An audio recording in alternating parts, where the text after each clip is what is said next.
In this video, I want to talk about landmines.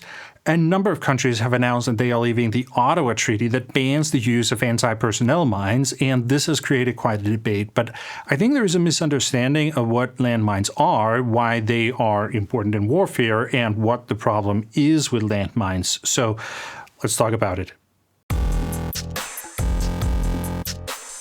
Since the Russian invasion of Ukraine, there's been a discussion about some of the conventions that ban the use of specific types of weapons.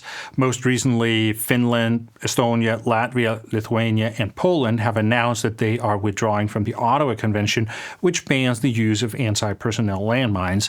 And this was followed by an announcement by Ukraine that they will also be leaving the Ottawa Convention so they can use anti-personnel mines. That's a bit of a symbolic move because Ukraine has been using them and basically breaking their commitment to the Ottawa Convention since the beginning of the full-scale invasion.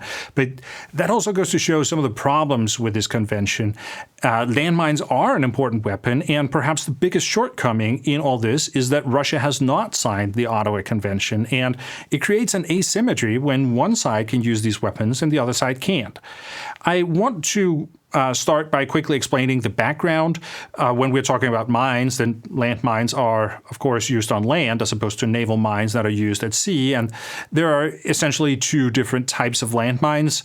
One type is anti-personnel mines, which are smaller and designed to hurt people. And the other type is anti-vehicle or anti-tank mines, which are designed to take out vehicles. The problem with landmines is that you deploy a lot of them during the war, and many of them will still be there once the war is over. So it's not such a big problem with anti-vehicle mines because they are quite large, and that makes them easier to clear. And also, they're not particularly dangerous to humans or animals because you need to apply significant amount of weight on them before they can detonate.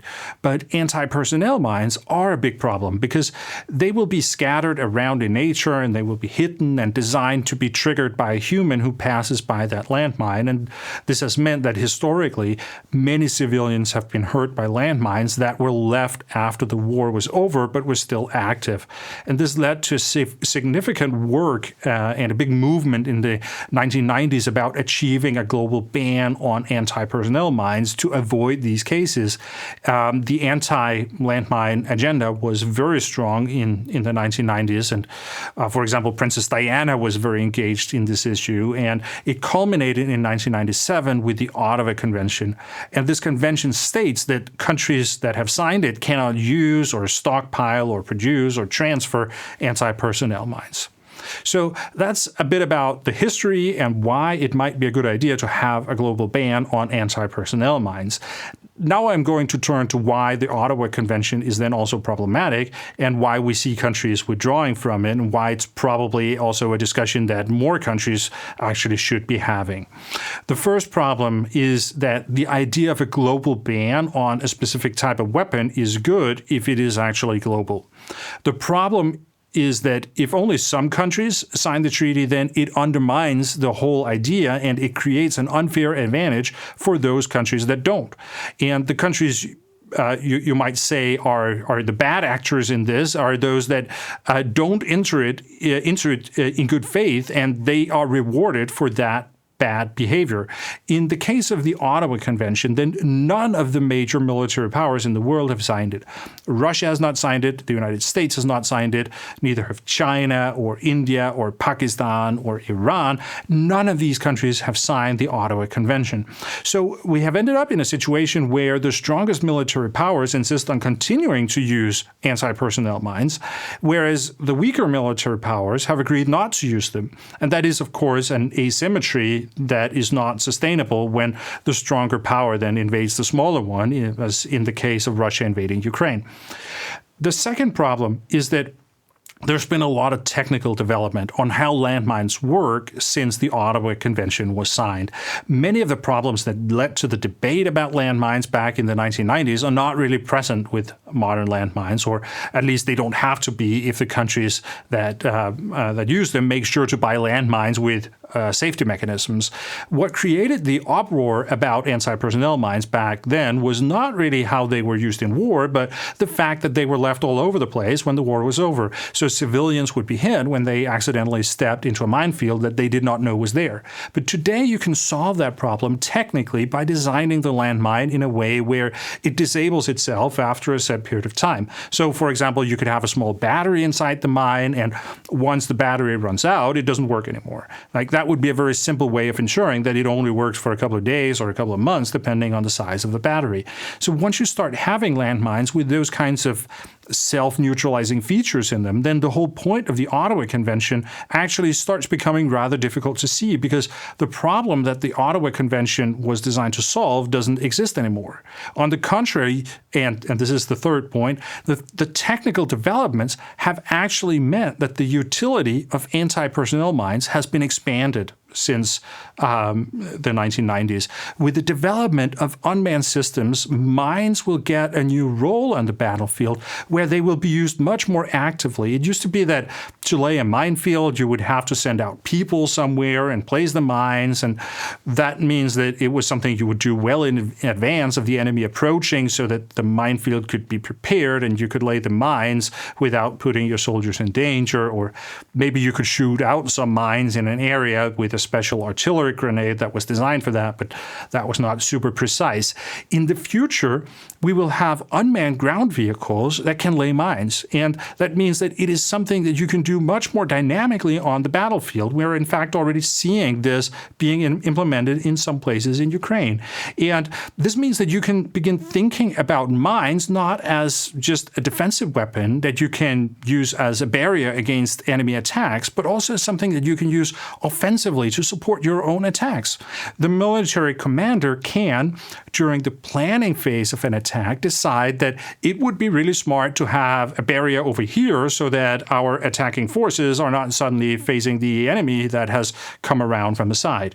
And then overnight, before the attack, you can have unmanned ground vehicles deploying those mines so that they are ready for your attack when you need it. And if you combine that with what I talked about before, that mines technically today can be designed to have a very short lifespan so that the minefield you put up could be active for, let's say 48 hours, and then it just turns itself off, you can see how it becomes possible to use this weapon very dynamically during the military operations. So instead of thinking of it as something that you put out there and then it will just be a static area for many years into the future where no one can enter, then it can be a dynamic tool in the tactical planning. So these are my three explanations of why the Ottawa Convention has become so problematic, and countries are looking into leaving this convention so they can use anti-personnel mines again. The first reason is that Russia has not signed this convention, and that would give Russia an unfair advantage in the case of an invasion of a European country. The second reason is that technical developments in how landmines are constructed mean that you can build self-destruction mechanisms into them and solve the problem with civilian casualties. And the third reason is that with the developments in unmanned technology, we are moving into an era where mines will play a totally different role in military operations. We're going to see them become something that is used dynamically to create ad hoc minefields to support not only defensive operations, but also offensive ones. So what I'm saying here is that I think that from a technical point of view, the Ottawa Convention does not really make sense anymore. It solves a problem that was very important with the weapons technology that existed 40 or 50 years ago, but it does not need to exist today because we have different technology. And it gives an unfair advantage to those countries that have not signed this convention. So those who did sign it are at a disadvantage in case of war. And that leads to the obvious question, why is there then so much controversy about some countries leaving the Ottawa Convention? And I think it's the concern is that if we start going down this path of rolling back some of these treaties about limitations on weapons technology and arms control, then one thing can lead to the other. I think that's the main argument against leaving the Ottawa Convention. And So I don't really think that those who criticize European countries for making this step are truly concerned about minefields lying around in Lithuania or Estonia or Finland. There will be an assumption that these countries have these things under control and can manage the technology.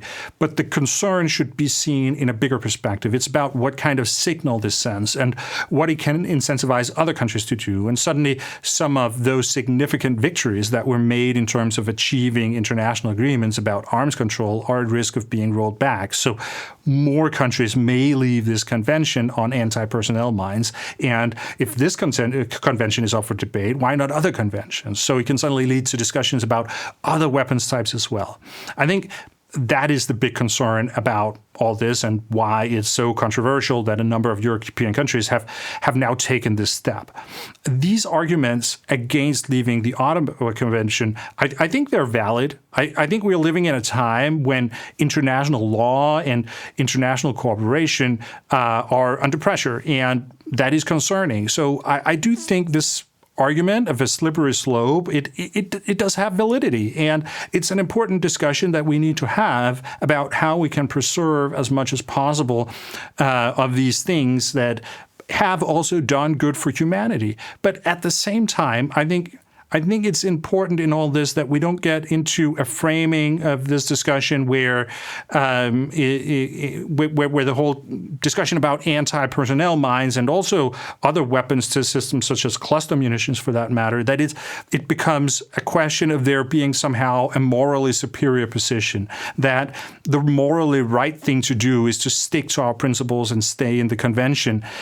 Because what that argument ultimately means is that we are willing to sacrifice more of our own soldiers who will die if there is a war, and also that we're willing to risk to lose some of our territory and having some of our people living under Russian occupation with all the things that entail, right? So I don't buy the argument that this is somehow a discussion between military necessity on the one hand and morality on the other. If you send soldiers into battle, then you have a moral obligation to give them the tools they need to solve the task and return alive. So I also think there is a strong moral argument to be made for leaving the Ottawa Convention and giving our soldiers access to these weapons that the enemy has and that have proven to be so important in the war in Ukraine. So that was my explanation about the Ottawa Convention and anti-personnel mines. I think it's a convention that has largely lost its purpose as an arms control agreement. It hasn't been adopted by enough countries, and it creates an obstacle for those countries that are afraid of a Russian invasion. And in the meantime, the technical developments in this type of weapon have more or less solved the problem that the convention was originally designed to address. But that said, I do acknowledge that we live in an age where things often go the wrong way when it comes to discussions about arms control and international law. It would be good if we could find a way to reverse that trend, or at least not make it worse. So I do understand the slippery slope argument as well. All right, I'll end it here. If you found the video helpful or informative, then please give it a like. And also remember, you can subscribe to the channel and click the bell icon so you get notifications when I upload new videos. And if you want to support the channel, you can subscribe to my newsletter and get access to some bonus videos on www.logicofwar.com. Thank you very much for watching, and I will see you again next time.